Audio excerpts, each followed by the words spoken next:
Bonsoir et bienvenue dans Kiosque, la dernière émission culturelle de l'année 2014. Et pour vous permettre de passer en transition tout en douceur en 2015, je vais vous proposer pendant une demi-heure un passage en revue des activités que vous pouvez faire pendant ces vacances de Noël. Alors nous irons tout d'abord à l'Office de tourisme de Saint-Quentin en Yvelines, l'office qui propose toute une thématique autour de la neige. Géraldine Dezay fera le point pour nous.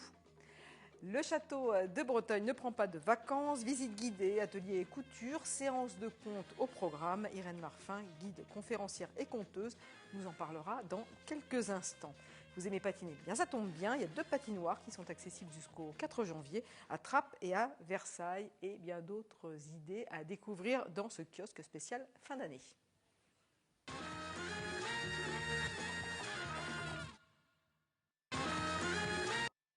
Et on démarre tout de suite avec l'Office de tourisme de Saint-Quentin en Yvelines. L'Office de tourisme qui reste ouvert pour accueillir le public pendant les vacances. L'occasion aussi de jeter un coup d'œil sur les ateliers proposés. Explication avec Géraldine Dezay. Bonjour Géraldine. Bonjour. Ici, on se trouve à l'Office de tourisme pour une exposition de photos jusqu'au 3 janvier. Combien de photos et quel paysage? Alors vous avez ici une vingtaine de photos de Saint-Quentin-en-Yvelines sous la neige. Effectivement, l'Office de tourisme de Saint-Quentin-en-Yvelines propose une exposition Noël tous les ans. Et cette année, nous avons choisi le thème de la neige et Saint-Quentin-en-Yvelines sous la neige. Qui a réalisé ces photos? Oui, ce sont des photographes locaux. Vous avez Francis Tac et Christian Lotet. On a du mal parfois à reconnaître un peu les endroits, c'est normal, tout est blanc. Tout à fait, ce sont justement une façon de découvrir le territoire autrement. Et on retrouve des paysages de Saint-Quentin. Vous avez l'étang de Villaroy, vous avez l'étang des Roussières, donc différents paysages de Saint-Quentin, effectivement. Alors autour de l'exposition, il y a également beaucoup d'animations. Quelles sont-elles? Oui, puisqu'on accueille beaucoup d'enfants, donc on propose des ateliers pour cette cible-là. Vous avez des ateliers manuels, vous avez la possibilité de décorer des flocons de neige.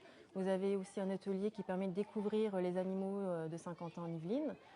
Vous avez un atelier où vous pouvez repositionner justement les photos de l'exposition sur une carte aérienne du territoire, un espace lecture, et également des panneaux explicatifs sur la neige et sa transformation. Tout à fait. Au niveau des animaux, c'est quoi les animaux qu'on peut rencontrer à Saint-Quentin-en-Yvelines? On ne rencontre pas de rennes. Hein. Non, il y a des rennes ici. Par contre, des chevreuils, effectivement.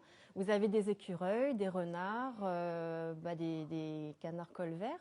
Et vous avez également, qu'est-ce que j'ai oublié, des lapins. Oui, ça. Oui, vous avez tout ça et ils laissent des empreintes dans nos forêts. Alors donc, il ne reste plus qu'à attendre la neige alors. Oui, c'est ça. Merci beaucoup, Géraldine, pour ces explications. L'exposition a lieu jusqu'au 3 janvier, c'est ça. Merci. Alors voilà pour l'exposition qu'on peut voir à l'Office de tourisme jusqu'au début du mois de janvier. On va partir maintenant du côté du château de Breteuil qui ne prend pas de vacances. Pour en parler dans quelques instants avec nous, Irène Marfin, bonjour. Vous êtes guide conférencière et conteuse au château. Je voudrais juste vous faire réagir d'abord, parce qu'on a parlé des animaux qui sont à 50 ans en hiver. Est-ce qu'il y a des animaux particuliers au château de Breteuil? Je présume qu'il y a des chevreuils, bien sûr. Surtout ce que les visiteurs peuvent voir, c'est dans les douves qui entourent le château, une famille de daims. Alors ils sont blancs parce qu'ils proviennent du Tibet, ils nous rappellent la neige, mais ils se sont très bien acclimatés puisqu'ils nous font des bébés. Parce qu'il n'y a pas toujours de la neige dans les Yvelines en hiver. Heureusement. Mais ils se sont acclimatés, ils nous font des bébés presque tous les ans, donc la famille s'agrandit. Donc des daims blancs au château de Breteuil. Exactement. Alors à découvrir, on va aussi parler des visites guidées, on va parler des ateliers contes évidemment et des ateliers couture. Il y a beaucoup de choses qui se passent à Breteuil pendant ces vacances de Noël. Et nous avons d'ailleurs suivi une séance de contes, c'était dimanche dernier, il y avait beaucoup de monde, c'est peu de le dire. On regarde. Oui, ils grimpent dans les baobabs pour regarder les animaux qui vivent dans la savane. Voilà. Ah bah là-bas, il y a une girafe. Bah là, il y a des autruches, des antilopes. Irène et Natalia ne sont pas simplement conteuses ici au château de Breteuil. Certes, elles redonnent une seconde vie à ces contes de France et d'ailleurs, mais elles racontent en voix et en musique et n'hésitent pas surtout à faire participer le public. Ça nous a plu, même la visite de Breteuil aussi, c'était sympa, je trouve. Un conte vivant, très animé. Donc c'était très bien, et puis le fait de participer, d'entraîner les enfants, donc ça, je trouve ça très bien. C'était assez original, et puis c'est bien d'avoir de vraies conteuses et de faire participer les enfants et le public. À Breteuil, pendant toutes les vacances de Noël, le château est ouvert les journées à la visite et des ateliers couture et de contes s'y déroulent. Des contes de Noël ou d'hiver ou plus traditionnellement autour de Charles Perrault, avec toujours le même objectif, faire voyager l'imaginaire. Il faut une bonne dose d'humour, de savoir-faire. Et puis, il faut captiver les enfants avec des bruits. Il faut très bien choisir les histoires. Les séances de contes ont lieu tous les jours à 16h30. Écoutez bien. Alors, c'était il y a très très longtemps. Dans les sapins, on décorait avec ce que l'on trouvait dans les jardins, des noix, des pommes de toutes les couleurs. Ce jour-là, c'était le soir de Noël, on avait décoré dans la maison et on avait fait le grand ménage. Ce qui fait que toutes les petites araignées étaient parties se réfugier dans le grenier, dans les caves, dans les recoins. Quand tout fut silencieux, que tout le monde fut couché, les petites araignées avaient envie de voir ce magnifique sapin décoré. Elles sont descendues et ont sauté de branche en branche, de pic en pic, partout, partout, partout. Et elles ont laissé toute leur toile d'araignée partout sur le sapin.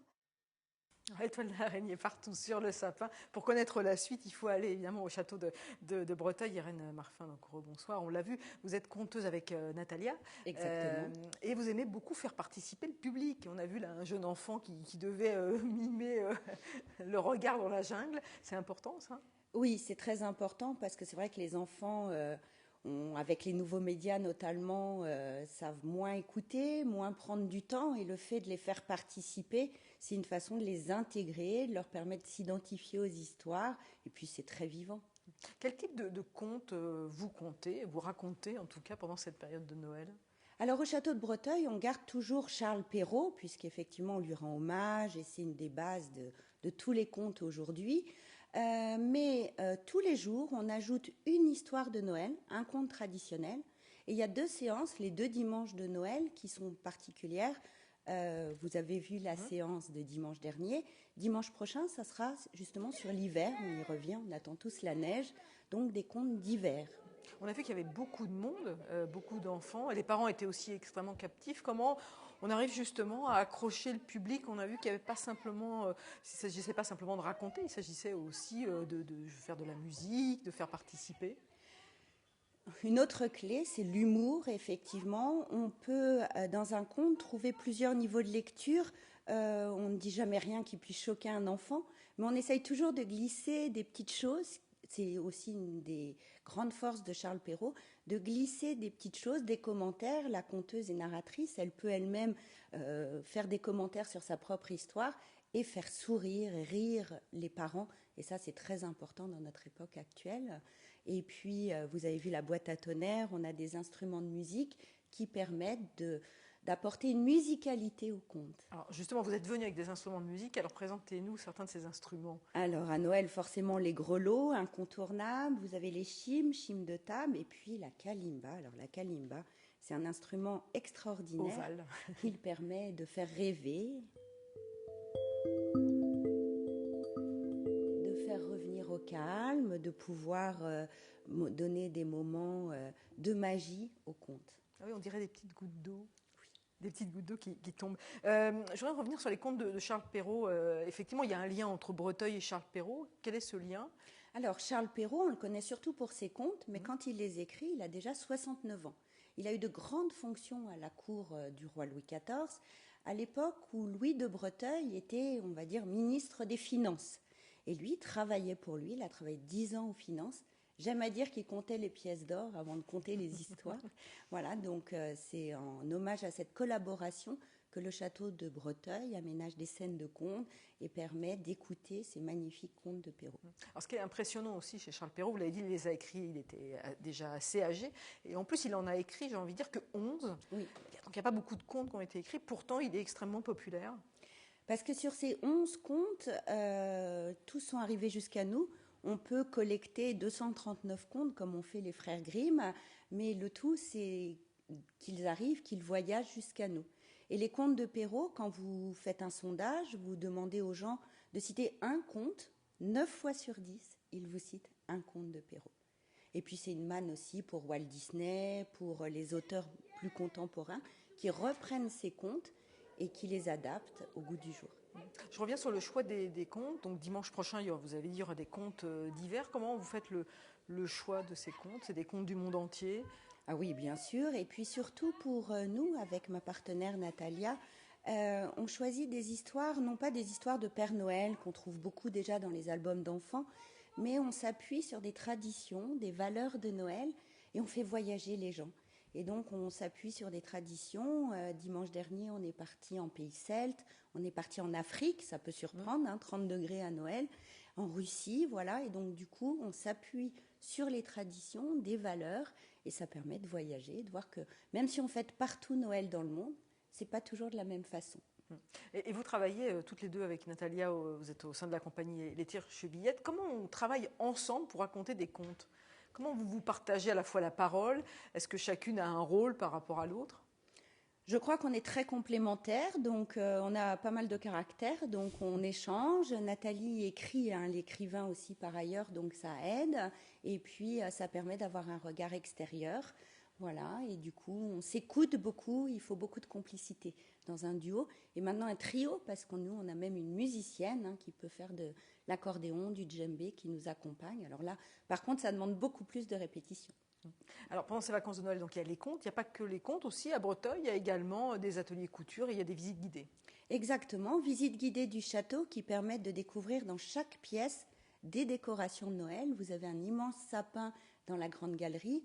Les tables, que ce soit dans la salle à manger ou aux cuisines, ont été décorées par l'équipe du château. Toujours des tables merveilleuses, des idées de décoration.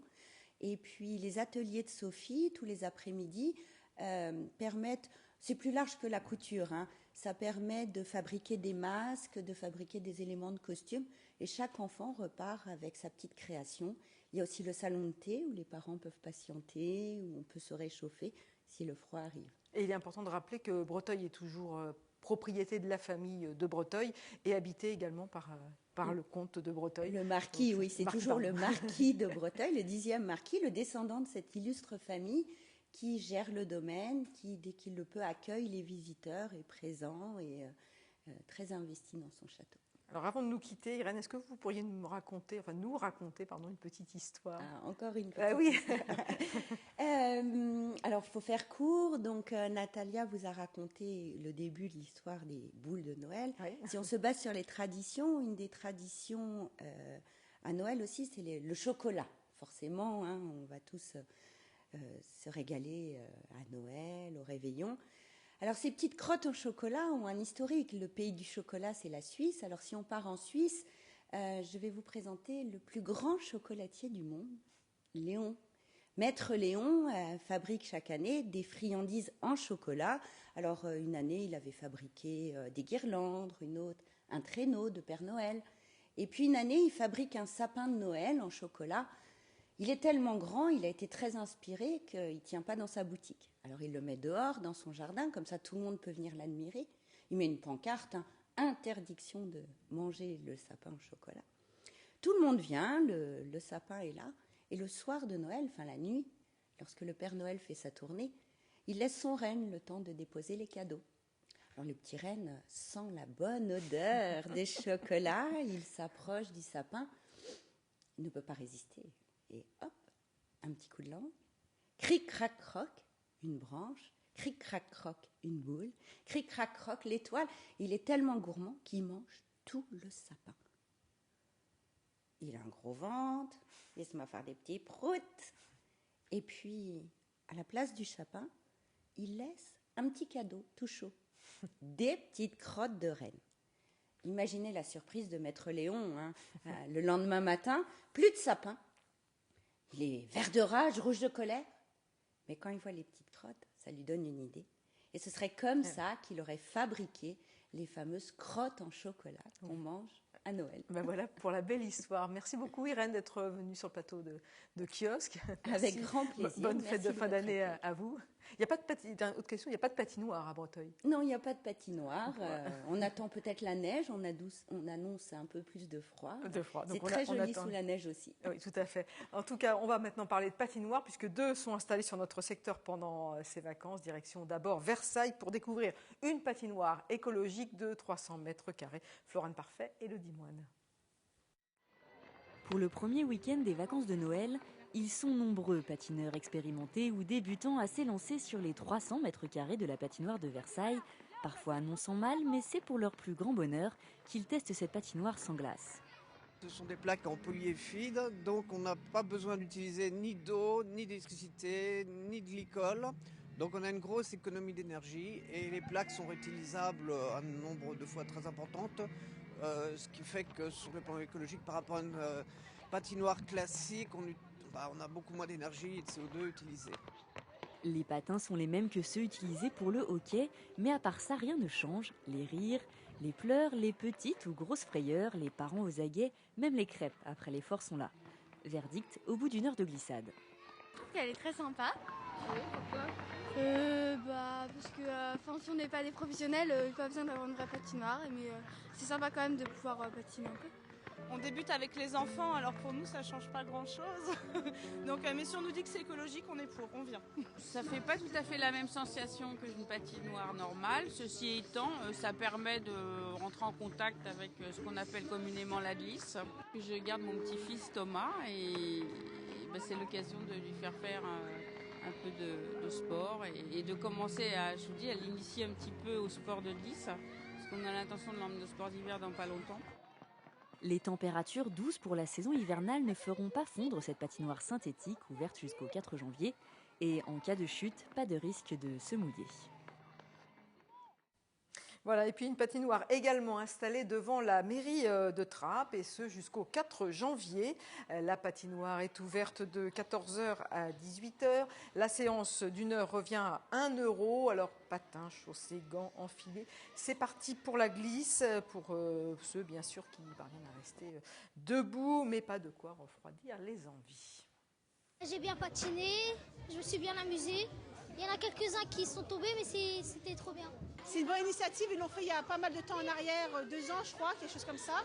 Et c'est vrai que, en plus pour le coût et pour le temps, franchement c'est très appréciable.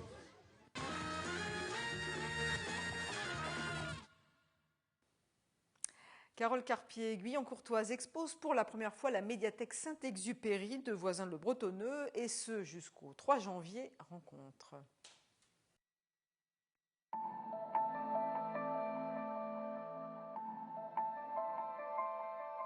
Ça a démarré depuis mon plus jeune âge, tout simplement, où j'avais déjà une attirance pour l'art.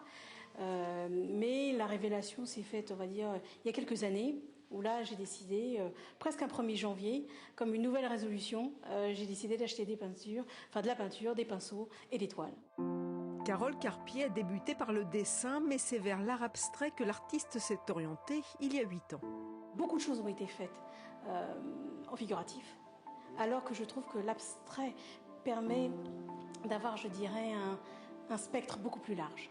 À la médiathèque Saint-Exupéry de Voisins-le-Bretonneux, Carole Carpier expose 18 toiles. Pour définir son style, elle a choisi un adjectif: épuré. Je dirais des traits, des lignes de repos, des aplats, mais aussi parfois un enchevêtrement de couleurs, des reliefs, de la perspective aussi, un mouvement. Ses influences, elle les a notamment puisées auprès du peintre français Georges Mathieu, décédé en 2012. Le message qu'elle souhaite faire passer, celui de la sérénité et de l'équilibre. C'est un univers zen. En plus, nous sommes à la médiathèque, donc c'est un lieu de lecture, de calme. Donc je pense que j'ai fait en sorte d'exposer des œuvres qui inspiraient effectivement à la fois la contemplation, le repos, mais effectivement peut-être une façon aussi de voyager. Carole Carpier continue ses expositions, mais là, beaucoup plus loin que 50 ans en Yvelines. Elle sera au Japon au mois de mars prochain.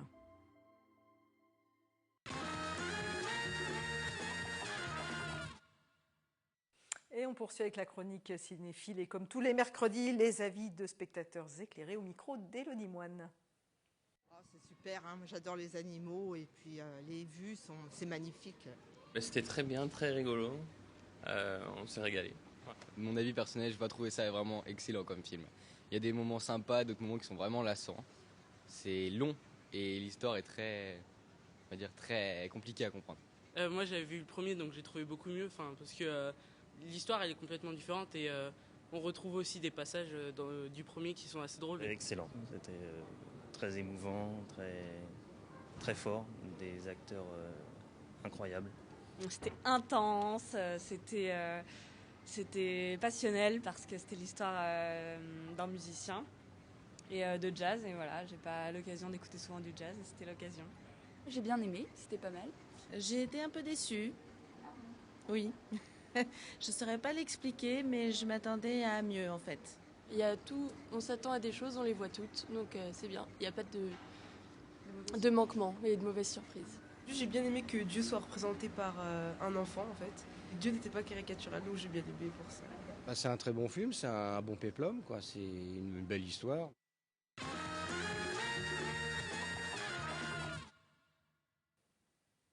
Et pour finir cette émission, je vous propose maintenant de vous projeter sur l'année prochaine avec une sélection de spectacles à voir en famille. Tout d'abord, direction l'espace Philippe Noiret au Clé-sous-Bois pour un spectacle jeune public de théâtre d'ombre. Trompette, le petit éléphant, sera donné le samedi 10 janvier à 11h. Trompette décide de partir à la découverte du monde pour se faire des amis.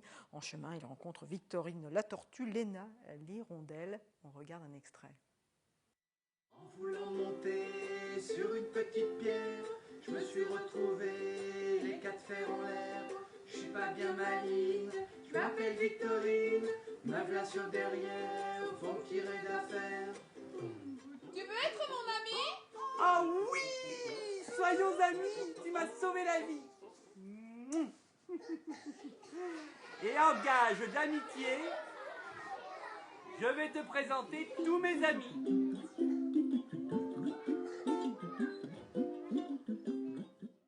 Alors ça, c'est absolument adorable. Un spectacle maintenant mis en scène par Bérengère Bonvoisin sur des textes du premier roman de Romain Gary. Un spectacle tout en tendresse, Gros câlin, interprété par Jean-Quentin Châtelain. Ce spectacle sera joué 2 fois, les 6 et 7 janvier à 20h30 au Théâtre de Saint-Quentin-en-Yvelines. Tarif à partir de 6,50 €.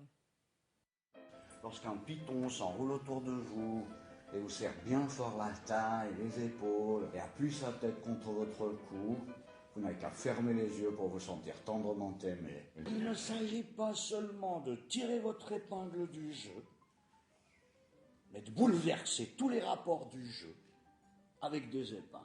Je n'ai rien compris. Et pour finir cet agenda de l'année 2015, Michel Fugain et Pluribus seront sur les planches du théâtre Espace Coluche de Plaisir vendredi 9 janvier à 21h pour un spectacle à 12 musiciens où la seule règle est qu'il n'y en a pas justement de règle. Tarif entre 34 et 38 €. On regarde un extrait. Comme ça dégage, range ta peau. Et tes oripeaux.